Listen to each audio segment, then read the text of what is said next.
So, if you haven't been living under a rock for like a year, Five Nights at Freddy's is coming to Dead by Daylight, and I have extremely high expectations for it. If I recall correctly, it was actually delayed from its initial release date, which was supposed to be Five Nights at Freddy's 10th anniversary, but it just wasn't done yet. Now, just recently, it has been officially announced and had a teaser, and honestly, I'm a bit scared. I'll let this amazing clip of Dawko reacting to it show you what the teaser was. Headphone warning, by the way. Doing with Five Nights at Freddy's. Yeah, okay, so let's start and reveal our new killer. Let's show that bad boy. Oh, shit! What? Springtrap! It's Springtrap! Oh my god! Yo!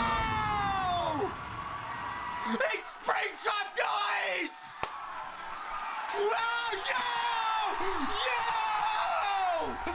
Holy! Right. So I think we all saw that coming. No one should be surprised by this, but confirming this does not fill me with hope. I've been dumping my ideas for this chapter onto anyone who would listen, given how much behavior has to work with here. There is a lot of potential, but honestly, it seems like they're just going to do another M1 killer if it's only Springtrap. On the reveal, a dev said, and I quote, "A very interesting survivor and killer mechanic that's quite unique to this chapter that will appear every time you play as Springtrap or that you face Springtrap," unquote.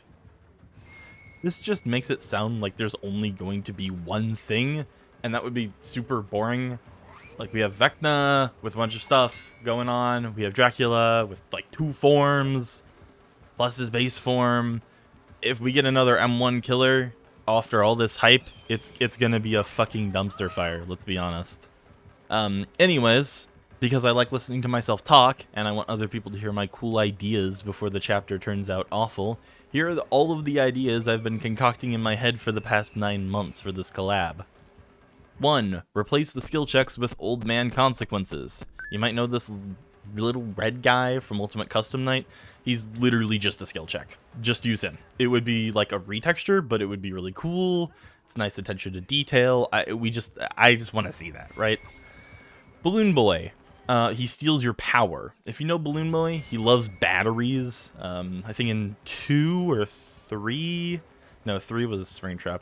I think in 2, they had him steal your batteries if you didn't put the mask on fast enough. And I initially thought it would be funny for him to just, like, decimate flashlights. But then I thought it would be more interesting and interactive to have him, like, sap the energy from the gens. Basically, he'll come out of, like, his hidey hole or a vent, and he'll run to a generator, and he'll jump on the generator, and he'll sap the progress until you scare him off the gen.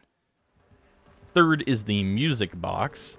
I'm sure most of us know about the FNAF 2 music box. It would be so insanely cool to have it. Basically, it spawns on a table around the map, and you have to wind it. If you don't, the marionette jump scares you, giving you blindness for like 60 seconds, or something in that ballpark. It would be a simple side objective, it wouldn't be too invasive, and if you just chose to not do it, all it is a jump scare, which Five Nights at Freddy's is known for, and 60 seconds of blindness. Not even oblivious, just blindness. I think that's fair, honestly. Okay, now here's the big one, and it's probably already been debunked given what we know already, and the skins we've seen and all that stuff, but I think it would be really cool if there were 4 killers in one. So we have Freddy, Bonnie, Chica, and Foxy, right? The original 4. Now this one's gonna be really hard, so I'm gonna have to explain this big time.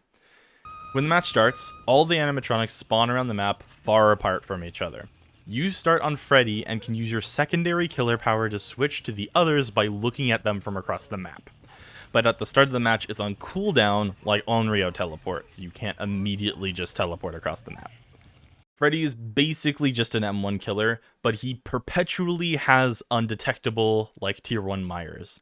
This is balanced, right? He's not going to be slow like Myers, because this is balanced by him doing the dum dum diddy dum dum he does in the first game. He's going to have that audio intermittently play, kind of like a Huntress aura.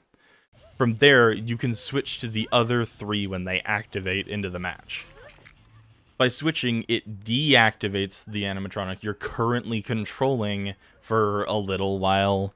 Maybe there should be like an add-on for recovery time after deactivating an animatronic so you can switch back to it.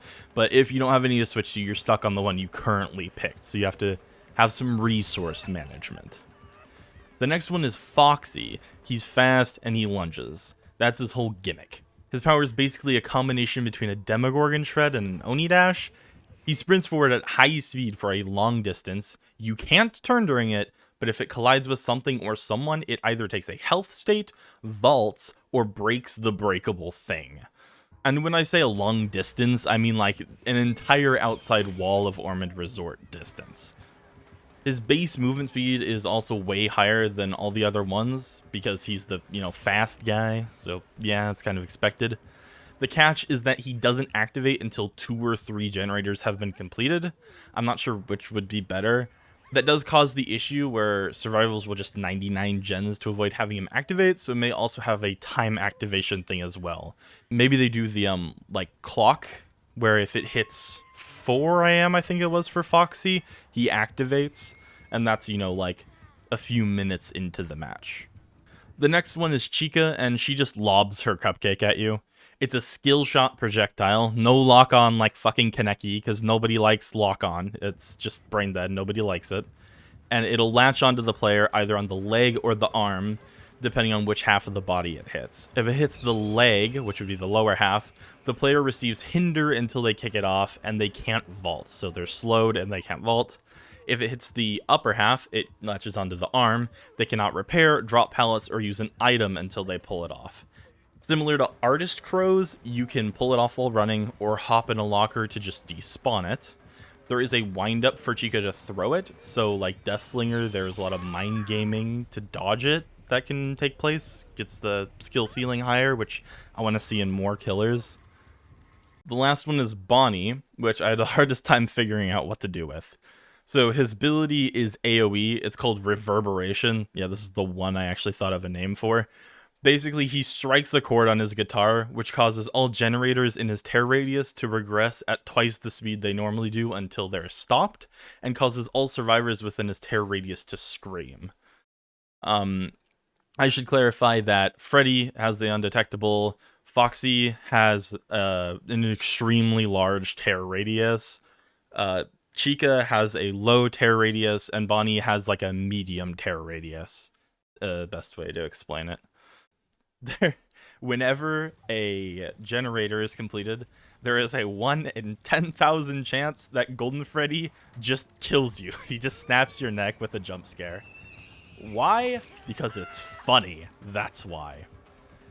There was also this other version of Chica I came up with earlier on that I kind of scrapped, where she just plants the cupcake somewhere like hidden, and if you walk in front of it, it just jumps on you and latches onto you.